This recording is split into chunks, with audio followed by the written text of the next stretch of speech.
Obrigado, Senhor, porque és meu amigo, porque sempre comigo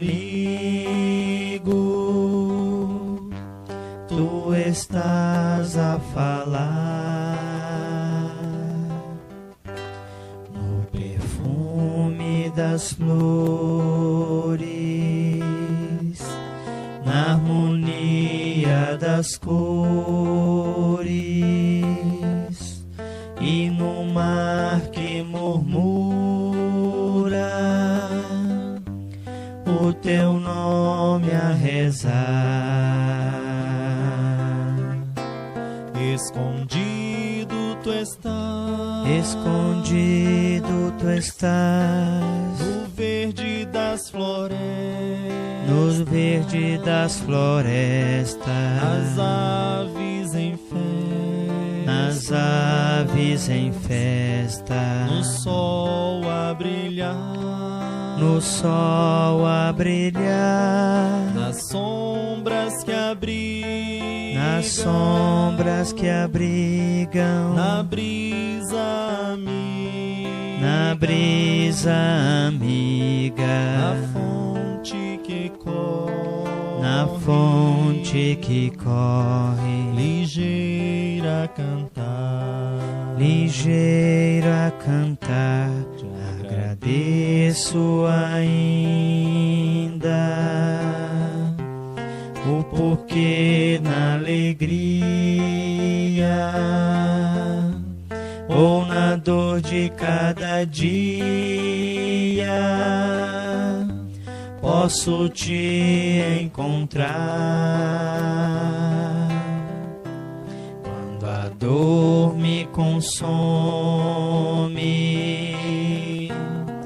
murmuro teu nome e mesmo sofrendo eu posso cantar. Escondido tu estás, Escondido tu estás no verde das florestas, no verde das florestas, nas aves em festa, nas aves em festa, no sol a brilhar, no sol a brilhar, nas sombras que abrigam, nas sombras que abrigam, na brisa amiga, na brisa amiga, na fonte que corre, na fonte que corre, ligeira a cantar, ligeiro a cantar. Obrigado, Senhor.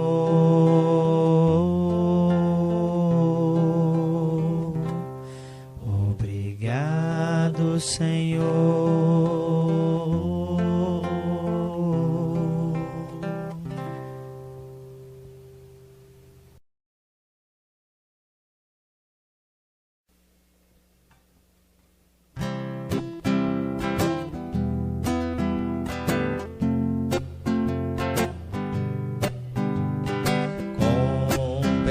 Estrada, com a direção já traçada, eu vou seguir. Com o pé na estrada, com a direção já traçada, eu vou seguir.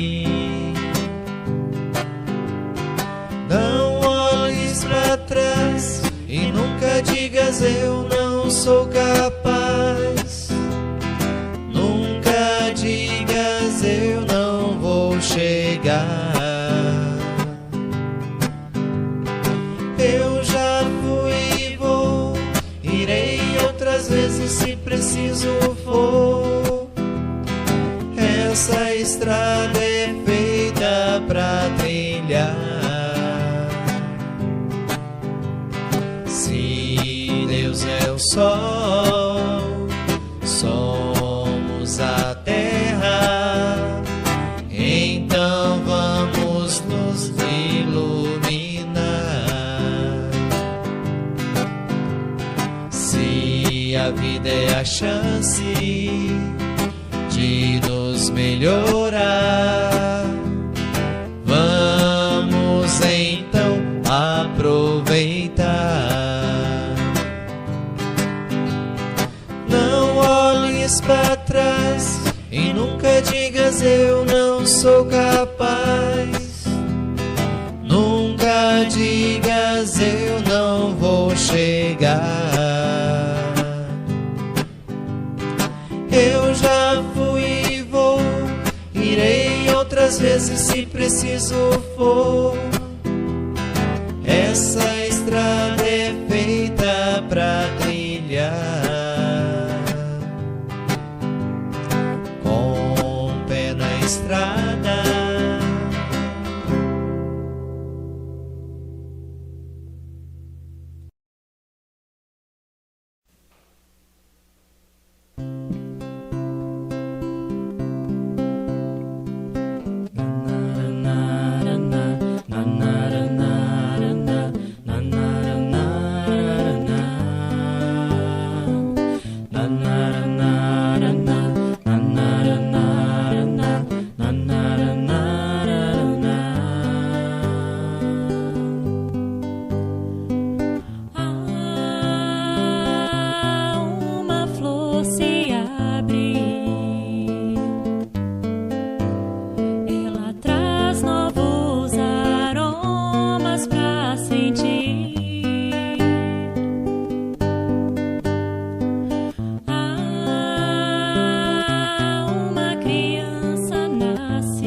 Meus irmãos, sejam todos bem-vindos. Nós nos encontramos no Salão do Evangelho para nossa reunião pública. Que a paz de Jesus nos abençoe a todos. Vamos fechar os nossos olhos para a nossa prece inicial. Elevando o nosso pensamento a Jesus, o Mestre, o dirigente maior da nossa casa, rogando a Ele a assistência espiritual para este momento.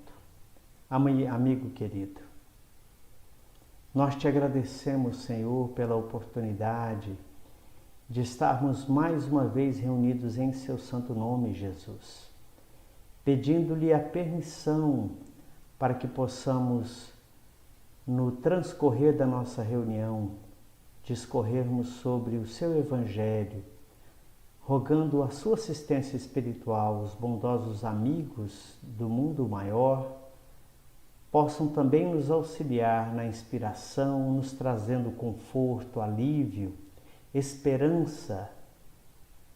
Graças te damos por tudo, Jesus, e que assim seja. Muito bem, meus amigos, meus irmãos, vamos dar início então à nossa pequena explanação, lembrando que depois da nossa atividade de palestra, de reunião pública, de conversa fraterna, nós teremos o passe à distância.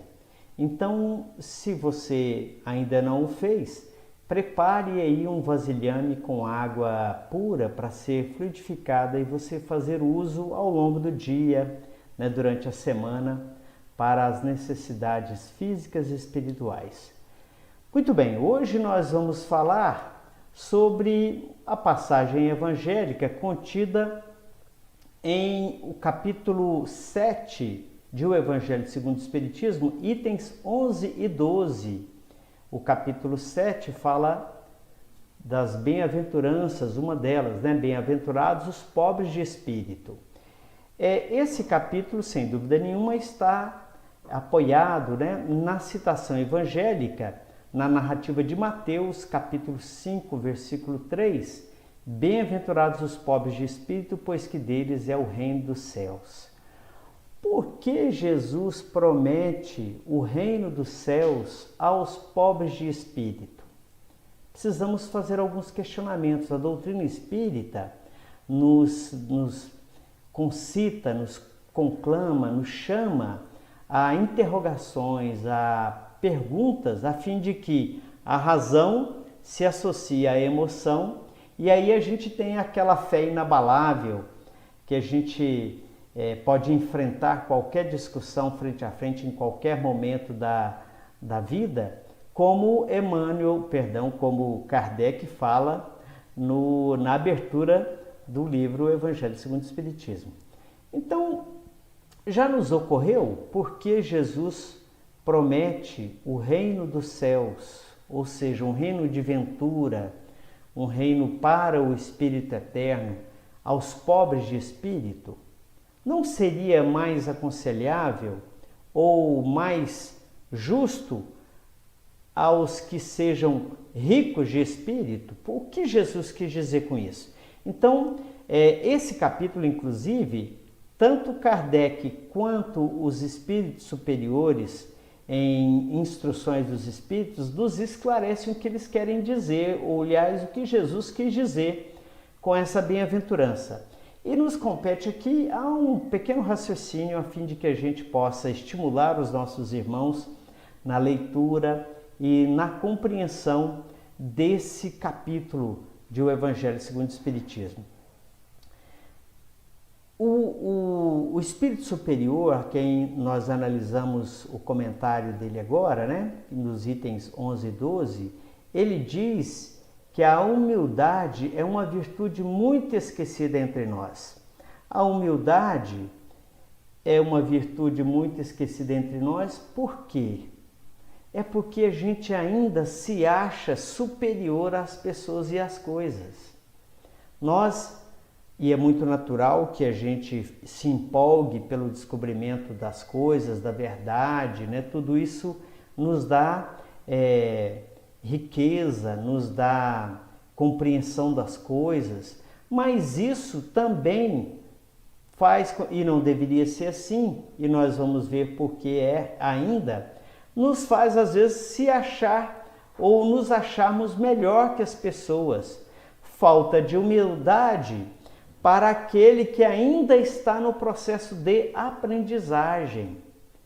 Como o aprendiz pode ficar orgulhoso, vaidoso de si, se ele é ainda um aprendiz? Nós precisamos reconhecer a nossa condição de aprendiz. E não é muito difícil entender que nós somos aprendizes, não, porque a todo instante nós estamos descobrindo coisas novas. Até bem pouco tempo, nós não tínhamos noção de como nos locomover a uma velocidade superior ao que o cavalo poderia nos guiar, nos conduzir, né? Aí nós inventamos o motor a vapor, logo depois a combustão, o avião. Então, todo o processo de evolução da ciência nos mostra que a gente ainda tem muita coisa a conquistar, né? E aí ele diz para nós o seguinte, que o orgulho é o terrível adversário da humanidade. O orgulhoso é aquele indivíduo que se acha superior aos outros. Eu tenho orgulho daquilo que faço e me coloco à condição superior das outras pessoas. Se o Cristo prometia o reino dos céus aos mais pobres, é porque os grandes da terra imaginam que os títulos e as riquezas são recompensas deferidas ao seu mérito e se consideram de essência mais pura do que a do pobre.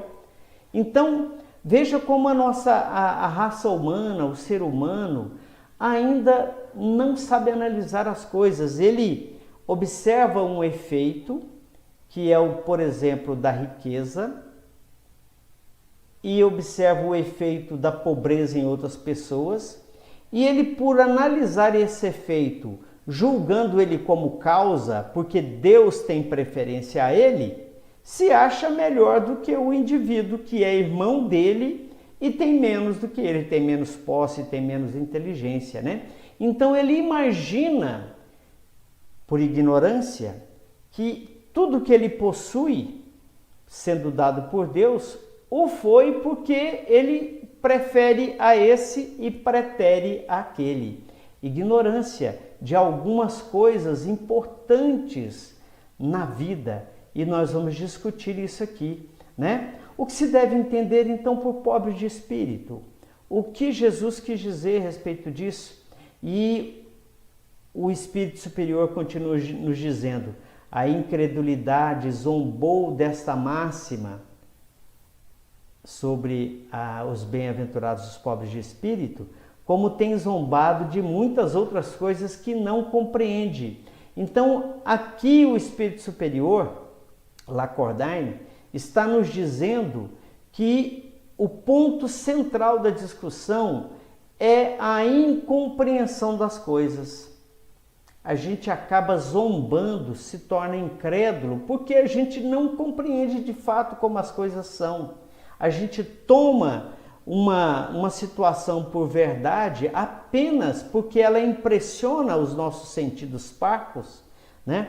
Porque eu vejo, porque eu sinto cheiro, gosto, porque eu posso tocar, e esquece de admitir que às vezes isso é uma condição ainda precária daquilo que podemos sentir, daquilo que podemos perceber. Então essa falta de compreensão das coisas faz com que a gente tome determinados comportamentos que são contrários a realmente as coisas como são. Não é razoável hoje a gente admitir, sendo Deus Pai soberanamente justo e bom, que ele tenha preferência por um e por outro. Por uma analogia simples, se eu, pai, com 4 filhos, não tenho preferência nem por um nem para o outro, não gosto mais de um do que do outro, se um se sai melhor do que o outro, eu também almejo aquele outro que também se saia melhor, né? Que eu fico condoído com o sofrimento de um de outro, e sou pai da terra imperfeito, Deus que é soberanamente justo e bom, que é toda a perfeição, tem que ser melhor do que eu. Então não é admissível que ele tenha preferências. Só a nossa mente ainda incapaz de compreender essa sutileza que pode formatar uma ideia, um pensamento a partir dessa desigualdade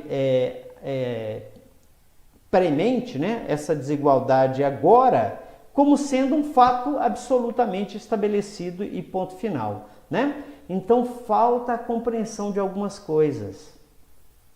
E a doutrina espírita, meus irmãos, como farol que ilumina o nosso caminho, né? Como aquela que veio trazer para nós a compreensão de ciência, filosofia e religião sobre esses fatos, dá-nos a alavanca poderosa da compreensão desses fatos para tirarmos de vez esses atavismos, esses erros, essas tarjas, esses verdadeiros véus que a gente coloca sobre os nossos olhos, que impede que a gente veja um palmo à frente do nosso nariz. Pense bem, veja bem, se nós pensássemos um pouquinho, olha só que interessante esse raciocínio, são perguntas que os Espíritos nos fazem nesse capítulo e que a gente vai raciocinando agora. De onde eu vim? O que estou fazendo aqui na Terra? Você já se perguntou isso? Para onde eu vou quando falecer? A vida futura existe mesmo? O espírito? O espírito é eterno ou não é eterno? Lei de causa e efeito? Existe ou não existe? Reencarnação?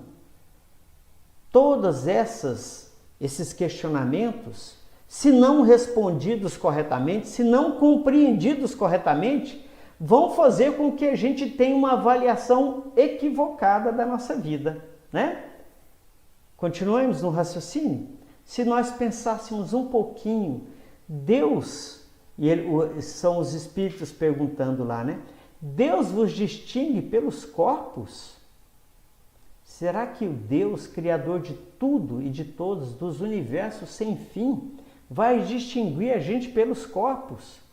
Um preto, um branco, um feio, um bonito, um homem, uma mulher, um novo, um velho, um rico, um pobre?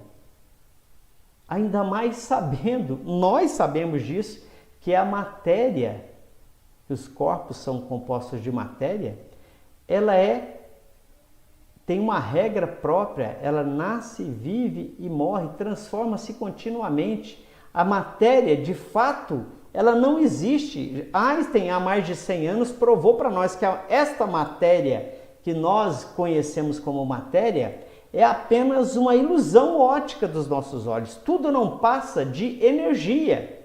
A matéria, então, é a energia condensada. E o que é energia? A matéria desassociada. Então essa matéria, essa parede que a gente tem em nossas casas é uma conjunção de energia que dá a ponderabilidade, que dá a impenetrabilidade dela, né? Ou a fluidez, como a gente compreende nas moléculas da água. H2O é o composto básico da água. Agora, quando ela está no estado fluido, a gente chama ela de água. Agora, quando ela está na condição etérea, ela é uma nuvem, é um vapor. Agora, quando ela está na condição sólida, que é impenetrável, né? Ela é gelo, mas não deixa de ser H2O. Então, esses corpos nossos, será que Deus vai nos distinguir por uma coisa que é perecível, que muda constantemente? O envoltório do rico não é o mesmo do pobre? Ou vice-versa? Nós temos os mesmos corpos, se a gente despí-los, os dois, e fizer um trato, né, de maquiagem, de trato de banho, de cortar cabelo, a gente não consegue distinguir um do outro. Terá o Criador feito duas espécies de homens? Por que a gente insiste em achar que nós somos diferentes dos outros? O Criador fez duas espécies de homens, um para ser rico e outro para ser pobre. Não faz nenhum sentido isso, meus irmãos. Deve haver algo além disso que justifique essas diferenças, porque nós vemos realmente o feio, o bonito, o rico, o pobre, né? Os homens doentes, outros sadios. Será que isso é dá conta da distinção de Deus? E aí ele arremata dizendo: tudo o que Deus faz é grande e sábio. Não lhes atribuais nunca as ideias que os vossos cérebros orgulhosos engendram. O que ele está querendo dizer para nós? Que essas diferenças são da nossa cabeça. Nós, entre homens, entre as pessoas, é que criamos essas diferenças. Não vem de Deus. Deus não distingue a gente. Nós somos feitos e criados simples e ignorantes à semelhança dele. Agora, as aptidões, as vontades, os critérios que cada um usa, acaba adiantando um mais ou menos, mas aí é da nossa conta. Nós não podemos atribuir essa diferença de Deus, o que, se fosse verdade, nos daria realmente um privilégio. Ah, eu fui escolhido, fui o eleito. Ah, eu sou eleito porque eu tenho tal religião. Ah, porque eu sou devoto, não sei. Será que é só da boca para fora, só falar que é devoto? Aliás, a história tem mostrado para nós, né, que todos aqueles homens de escola, aqueles homens espíritos evoluídos, se fizeram mais humildes. Quanto mais humilde, mais evoluído, como era o caso, e é até hoje o caso de Jesus, né? Não tinha uma pedra para recostar a cabeça. No entanto, é Senhor de tudo, não é isso mesmo? Muito bem. E o rico é igual ao pobre, meus irmãos. Não tem diferença, né? É exato que as vossas vestes não se assemelham, mas despilos ambos. Eles continuam dizendo: que diferença havia entre vós? A nobreza do sangue, dirás, a química, porém, ainda nenhuma diferença descobriu entre o sangue do grão-senhor e de um plebeu, entre o do senhor e do escravo. Então o orgulhoso, antes da química, né, dizia: não, o meu sangue é azul. Aí a química, a ciência vem e fala assim: não, mas peraí. Aliás, é muito comum, inclusive, um doador pobre, às vezes, salvar a vida de um rico que precisa do sangue que é compatível com o dele. Então não há diferença, né? Quem te garante que tu também já não tenha sido miserável e desgraçado como ele, infeliz? Ou ainda, que também não haja pedido esmola, que não a pedirás um dia a esse mesmo a quem hoje desprezas. O mundo dá muitas voltas, meus irmãos, dá muitas voltas. Então, e nós estamos vendo isso acontecer com regularidade. Fortunas, verdadeiras fortunas mudarem de mão. Aqueles que eram ricos hoje estão na miséria. E isso não pode ser um diferencial entre as pessoas, né? São eternas as riquezas? Não desaparecem quando se extingue o corpo, envoltório perecível do teu espírito? Morre rico.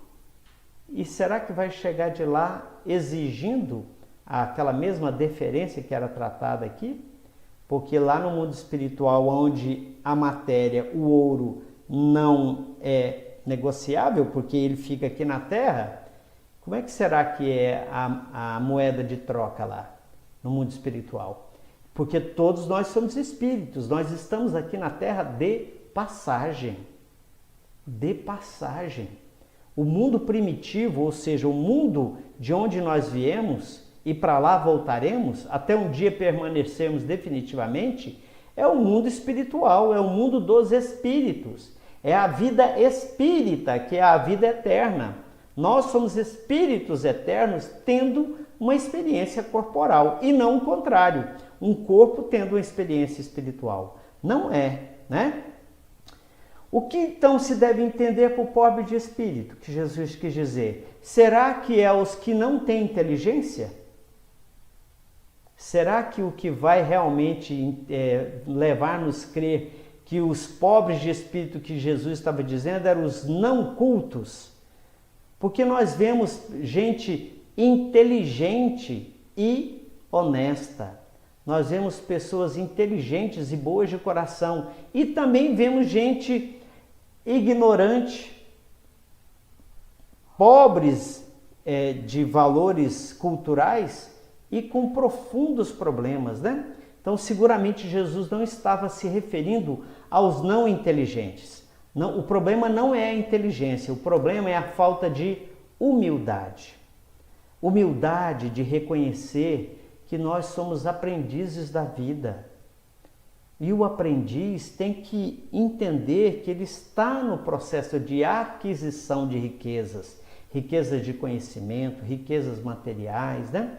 Então, quando a gente introniza em nós essa verdade de aprendiz da vida, não há necessidade da gente se achar superior aos outros, porque somos todos aprendizes.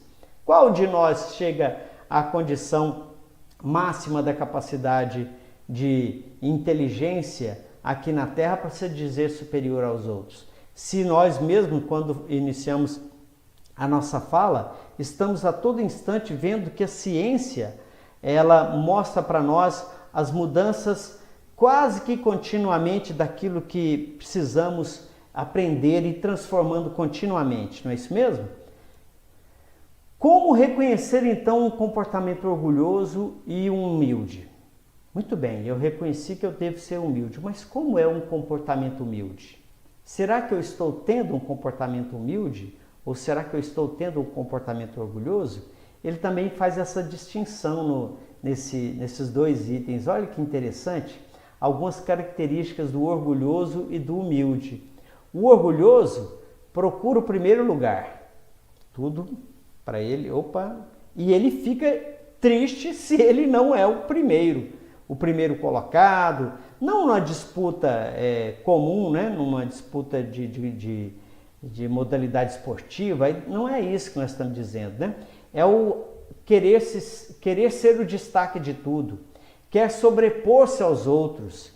Eu submeto, se sou o patrão, os meus funcionários são submetidos à minha vontade, independente da opinião deles, e a ideia é de subjugação, né? É indulgente para com tudo que o lisonjeia. Agora, se a pessoa o bajula, aí sim, ele é caridoso, ele faz agrado, ele é mão aberta, né? Ele é camarada, mas se ele é contradito, né?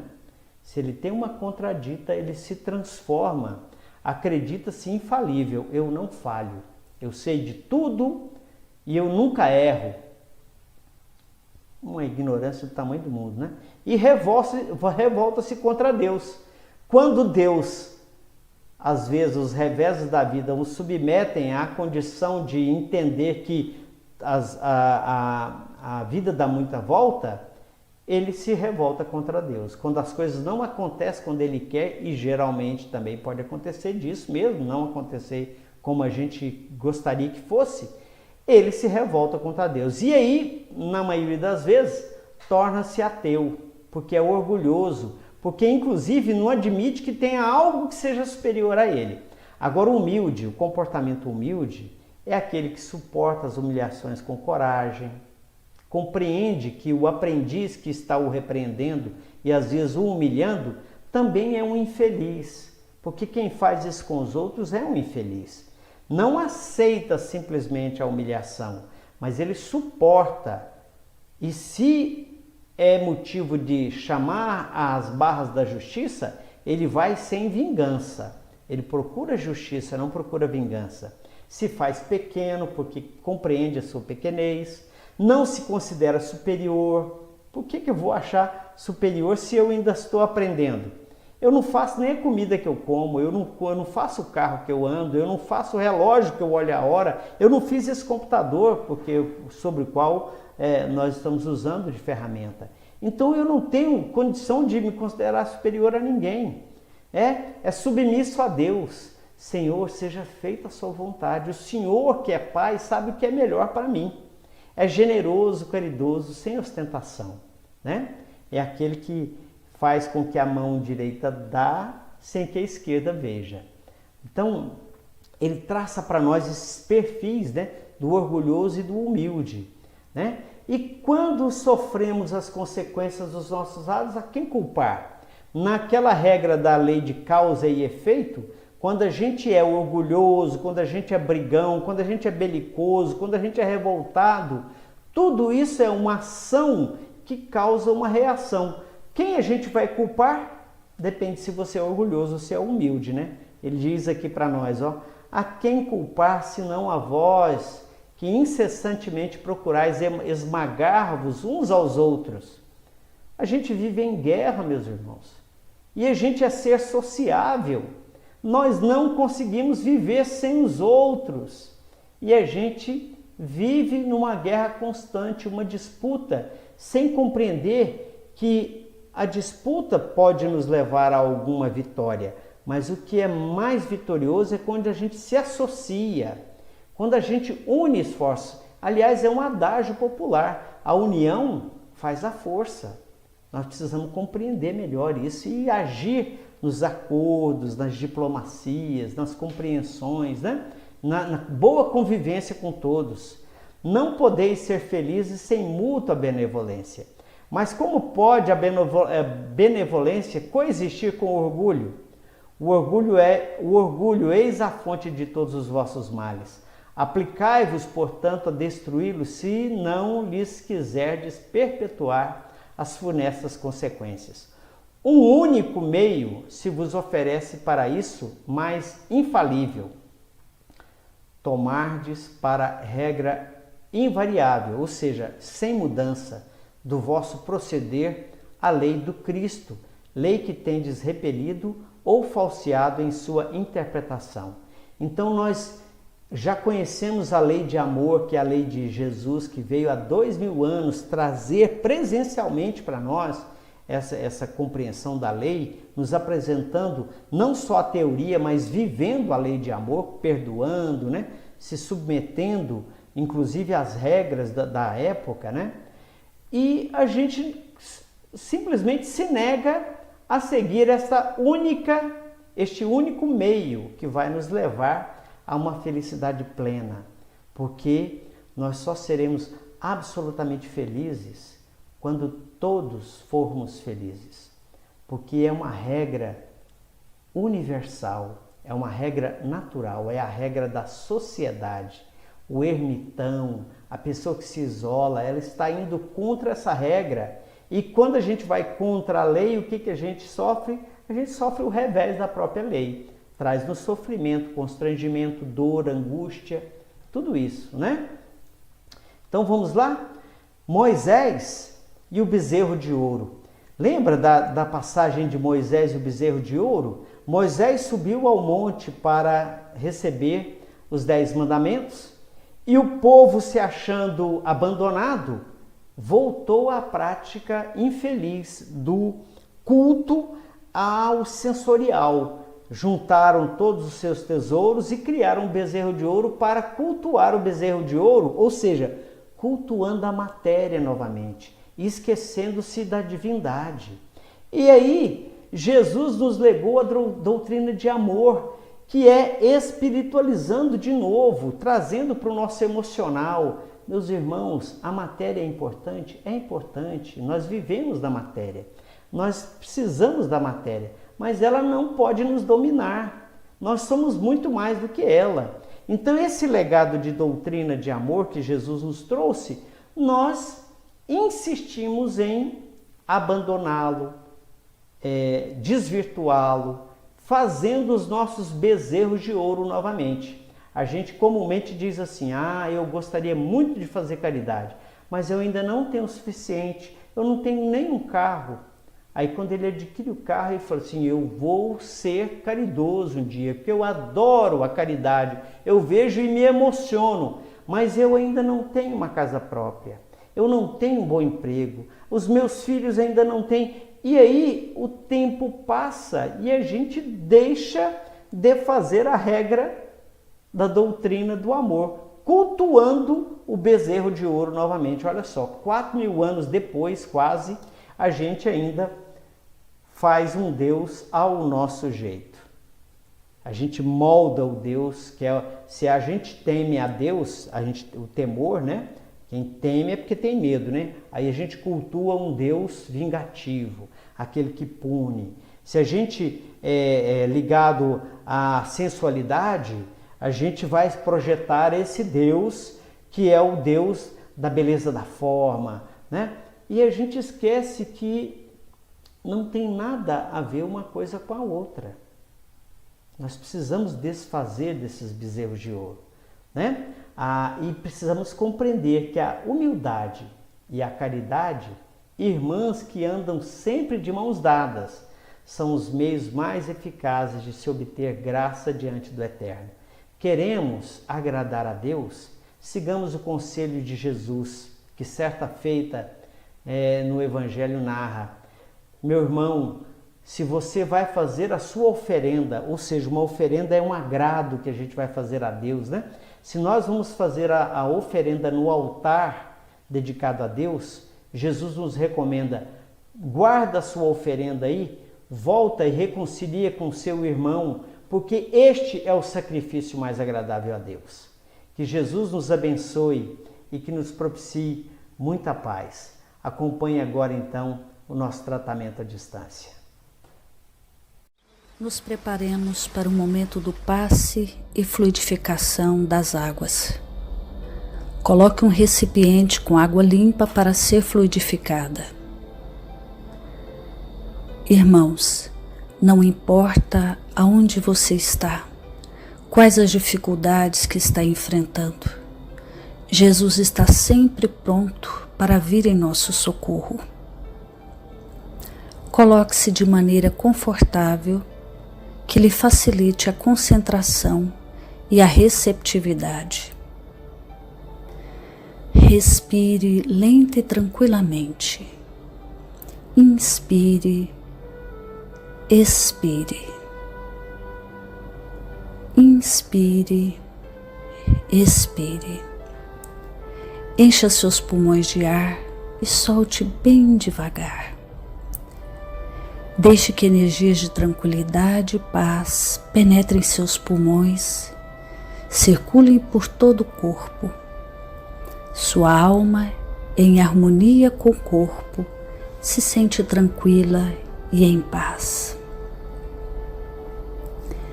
Mentalizemos a passagem de Jesus. Dia claro, os raios dourados do sol iluminam a paisagem alegre de Cafarnaum. Casario branco, trepadeiras multicoloridas e pássaros saltitantes enchem a paisagem de otimismo. A notícia das curas atraía a multidão dos necessitados. Subitamente Jesus aparece, esguio e belo. A túnica desce-lhe até os pés. Ao pôr do sol, todos os que tinham doentes atingidos de males diversos traziam-nos, e ele, impondo as mãos sobre cada um, curava-os. Assim narra o evangelista Lucas. Mentalize Jesus se aproximando de você. Ele impõe as mãos amigas sobre a sua cabeça. Perceba que de suas generosas mãos cai uma cachoeira de águas claras e puras, vindas do seu amor a te banhar. Derramam-se em sua cabeça, descem pelos ombros, banham todo o seu ser, te trazendo paz, serenidade, equilíbrio. Limpam todas as impurezas e te pacificam. Sinta estas águas te banhando, limpando. Respire. Mentalize agora Jesus como sol diante de você. Sua luz, seu calor te envolvem. Sinta as energias curadoras que emanam do Cristo em sua direção. Ele ouve as suas preces. Confie nele. Seu amor é infinito e te acompanha e protege, oferecendo de tudo o que necessitas. Confie. Absorva as energias curadoras de Jesus. Sua luz te envolve. Sinta essas energias percorrendo todo o seu corpo. Sinta-se fortalecido e em paz. Senhor Jesus, divino amigo, estende as tuas mãos generosas, Senhor, e transforma estas águas em remédio para os nossos males físicos e espirituais. Guarda-nos, Jesus, em sua paz. Estende as vibrações de amor em benefício do meu lar, Senhor. Que aqui possa reinar a paz, a saúde, a tranquilidade. Nós lhe rendemos graças, Jesus. Fica conosco hoje e sempre. Graças a Deus. Faça uso da água fluidificada. Vamos agradecer a Deus por mais esse momento em que estivemos sintonizados com os ensinamentos de Jesus e vamos agradecer por todas essas maravilhas que Jesus trouxe para nós. Pai nosso que estais no céu, santificado seja o vosso nome. Venha a nós o vosso reino, seja feita a vossa vontade, assim na terra como no céu. O pão nosso de cada dia nos dai hoje, perdoai nossas ofensas, assim como nós perdoamos a quem nos tem ofendido. Não nos deixeis cair em tentações, mas livrai-nos do mal, que assim seja. Em nome de Deus, em nome de Jesus, está encerrado o nosso momento de prece, que assim seja.